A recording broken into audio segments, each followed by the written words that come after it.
SCP-198 Cup of Joe. Object Class Euclid. Special Containment Procedures. SCP-198 is located in a secure room of Site with armed guards posted outside to prevent any unauthorized access. SCP-198 is to be stored under 24-hour video surveillance in a sealed and locked case, 0.5 meters by 0.5 meters by 0.5 meters, and the key kept in a secured location accessible only to those personnel with Level 3 clearance and above. Under no circumstances are any Foundation personnel to handle SCP-198. All handling of SCP-198 is to be done via remote robotic means or by D-Class test subjects only. In light of Incident 198-A and Incident 198-B, Object Class has been elevated to Euclid and Containment Protocol 198 has been established. SCP-198's case must now be kept on a digital scale attached to an alarm system with redundant backups for power in its secure room. Any deviations in weight will indicate a breach, and site supervisors must immediately enact Containment Protocol 198 detailed below. Description: SCP-198 has taken numerous forms since coming into Foundation possession in 19.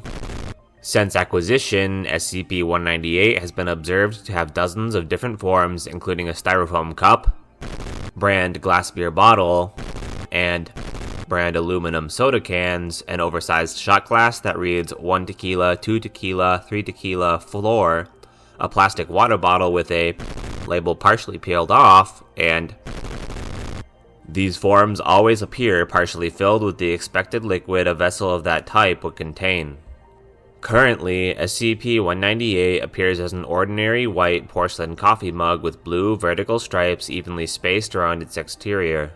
There are no visible manufacturer markings or otherwise remarkable details about its appearance and its current form. The object has resisted all attempts at destruction or sampling for further analysis. When inactive, SCP-198 can hold the expected 240 milliliters or 8 fluid ounces of liquid that any standard coffee mug would hold. Anomalous behavior does not manifest until a live human being grasps SCP-198 to hold it. Approximately 2 to 5 seconds after the SCP is held, it will instantly bond itself through unknown, albeit painful means to the handler's hand or hands. Test subjects have reported the pain of bonding with SCP-198 as a searing or fiery sensation, though no heat can be detected by outside observers or instruments. The use of gloves or other barriers between the object and the hand does not prevent the bonding process so long as the subject can still grip SCP-198. Extensive testing has revealed that the bond appears to be at the molecular level and is permanent until the death of its holder. To date, no means have been found to break the bond, including cutting or severing the fingers or hands of the holder, as any wounds below the wrist of the test subject heal instantaneously. Further proposed testing of the range of healing up the handler's arm is pending approval. Once bonded, any liquid inside SCP-198 will disappear, and the container will inexplicably begin to fill from the bottom up with a fluid or semi-solid material, stopping only once it reaches the top of the container. The liquid or semi-solid is different for each holder, but it has to date been a bodily fluid or human excretion in each test instance. Such instances have included human saliva, sweat, blood, bile, mucus, urine, feces, and as well as combinations of 2 or more of these. Once SCP-198 has been filled, the holder will undergo rapid dehydration and/or emaciation, becoming increasingly malnourished to the point of death, which usually occurs within 24 hours if nothing is done to prevent it. Ingestion of standard foods, liquids, or IV-supplied nutrients does nothing to reverse or slow this process.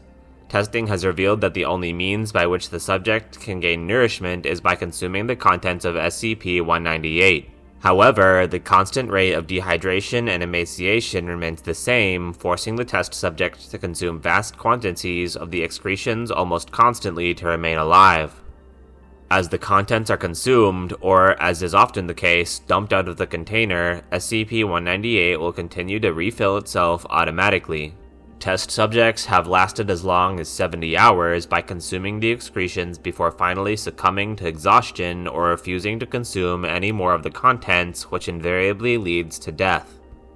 Upon expiration of the handler, the bond with SCP-198 is broken and the object can once again be manipulated. In approximately 75% of test instances, SCP-198 will disappear once the bond is broken and reappear almost instantly on a nearby flat surface, seemingly with a preference for tables or shelves in the same room, and take on a new form. Approximately 70% of these reappearances of SCP-198 are within the general vicinity of the now-deceased handler, but several times the object has been observed to reappear in nearby containment rooms, observation rooms, and in one case, due to the catastrophic nature of that incident, extreme care is to be taken when in proximity to SCP-198's containment or testing room. Foundation personnel are urged not to bring with them any beverages or containers within 100 meters of SCP-198's containment room, even when the object is not actively being researched. SCP-198 was acquired by the Foundation from an underground bunker in Germany after the bunker's accidental discovery by construction workers. Reports of strange activity and deaths among the construction company regarding this bunker brought the object to Foundation attention. Agent, upon responding to the location, observed several deceased and grossly emaciated corpses, both recent and some quite old. Unaware of the nature of their deaths or the SCP in question, Agent sealed off the area and awaited backup. It was then that the nature of SCP object revealed itself as the agent mistakenly grabbed what appeared to be an unopened bottle of water from a table at the construction site. Backup arrived to find an extremely agitated Agent vomiting and struggling to remove from his hand a cup full of fresh. Agent later self-terminated during location cleanup. Incident 198-A. Date 2000. Location, Site. Description: at approximately 2:15 p.m., researcher John, who was working in an observation room adjacent to SCP-198's containment room, reached for what he had thought to be his thermos of iced tea, only to discover that he was firmly bonded to what appeared to be SCP-198. Immediately, researcher notified site supervisors, who, upon inspection of Containment Room 198, discovered SCP-198 was indeed missing from its case. At least 3 months had passed since the last experiment had been conducted on SCP-198 without incident. Researcher was interviewed by site staff and was kept alive by consuming the contents of SCP-198 for 31 hours before finally refusing to drink the contents any longer.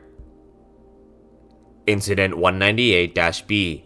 Date 2000. Location, Site.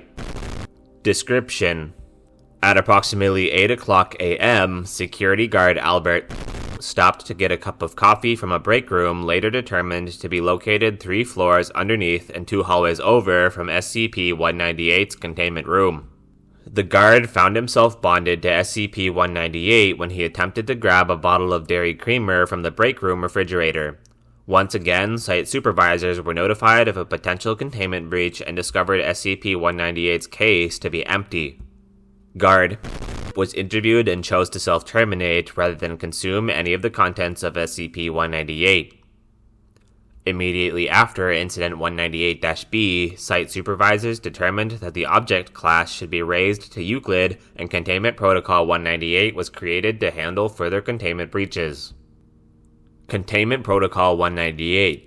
Containment Protocol 198 is to be executed immediately by site supervisors after a containment breach of SCP-198 is detected. In the event that the alarm attached to SCP-198's scale is sounded, site is to be locked down and all personnel are to immediately avoid any beverage containers and evacuate the facility until SCP-198 can be located and properly secured. For test logs, please see Experiment Log 198-A. Experiment Log 198-A. Experiment Log of Dr. on SCP-198 testing various manifestations of its anomalous properties. Note: Testing done on SCP-198 is to be done outside of its containment room in a secure experimentation room. SCP-198 is to be placed via robotic means on a plain table in the center of an otherwise empty room.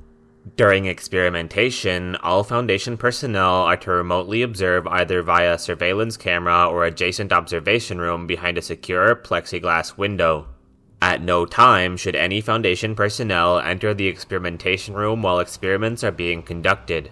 Armed guards and cleanup crews will be posted around the outside of the experimentation room and will not enter until the test subject has expired. Experiment 198-A-1. Date. Procedure. Object is observed to have the form of a small glass of water. Class D personnel instructed to enter room and touch SCP-198 with his finger, but ordered not to pick up or hold the object. Results. No bonding takes place and D-Class personnel is unaffected. Experiment 198-A-2. Date. Procedure. Same Class D personnel is instructed to pick up SCP-198. Results. Class D personnel screams in surprise as the bonding process takes place. Test subject immediately begins to try and pry SCP-198 from his hand. Test subject ordered to calm down and describe the contents of SCP-198. Begin log. Doctor. Please describe the contents of the object in your hand. Test subject. What the is going on? I can't get it off! Liquid is seen spilling from SCP-198 as the test subject flails around. Doctor. Yes, we are aware of the situation. Please calm down and describe the contents of the object in your hand. D-Class personnel is seen to cautiously sniff the contents of SCP-198. Test subject. Is that... Oh, God, that's disgusting, man! Test subject stumbles slightly and falls to one knee at this point. Doc! I don't feel good, man. Doctor, please describe what you're feeling right now. Test subject. I feel weak, tired, thirsty too. What's going on? Can I get some water, man? Doctor. I'm sorry, I cannot do that, but perhaps the contents in your hand. Test subject. Are you kidding me, man? No way. Doctor. Suit yourself. End log. Approximately 2 hours into the experiment, the test subject is observed to curse loudly before gulping down the contents of SCP-198. Test subject periodically drinks from SCP-198 until finally succumbing to exhaustion and expiring 29 hours into the experiment. Subsequent autopsy determines the contents of the test subject's stomach to be mostly human urine. DNA profile on the urine came back inconclusive and with no known match in our database. Upon death of the test subject, SCP-198 unbonded, disappeared, and returned to the table in the form of a large, half-filled plastic pitcher of what appears to be ice and lemonade. Experiment 198-A3. Date. Procedure. Class D personnel instructed to enter room and don surgical gloves placed on the table next to SCP-198. Once the test subject is wearing the gloves, subject is instructed to pick up SCP-198, still in lemonade pitcher form, and pour herself a glass. Results. Test subject is observed to use both hands to lift the pitcher to pour a drink. Once again, Class D personnel shouts in surprise as the bonding process takes place despite the gloves and appears to have both hands bonded to SCP-198. Test subject is highly agitated and clearly in pain. Begin log. Test subject. Ow! Ow, ow, ow, ow! It burned me! Doctor. It would appear that both of your hands are stuck to the container. Is that the case? Test subject. Yeah, does it look like I'm not stuck? Test subject is visibly straining to pull her hands apart from SCP-198. Doctor. Can you remove your hands from the gloves? Test subject. No, they're stuck to this damn thing! Test subject pauses mid-sentence and stares at the pitcher in her hands. Seconds later, test subject is seen vomiting violently and falling to her knees. A brownish, semi-solid mass spills onto the floor from SCP-198. Doctor. Can you please describe the contents of the pitcher, please? Test subject. End log. Test subject continued vomiting for approximately 10 minutes before collapsing to the floor. Test subject became uncooperative at this point and would not respond to the researchers' requests. Security guards are instructed to enter the experimentation room and terminate the test subject. Testing concluded that the substance in question was human feces. Again, the DNA profile of the substance was inconclusive and matchless in our database. Upon death of the test subject, SCP-198 unbonded and remained in its lemonade pitcher form, once again half-filled with what appeared to be lemonade and ice, but did not teleport back to the table surface. End file.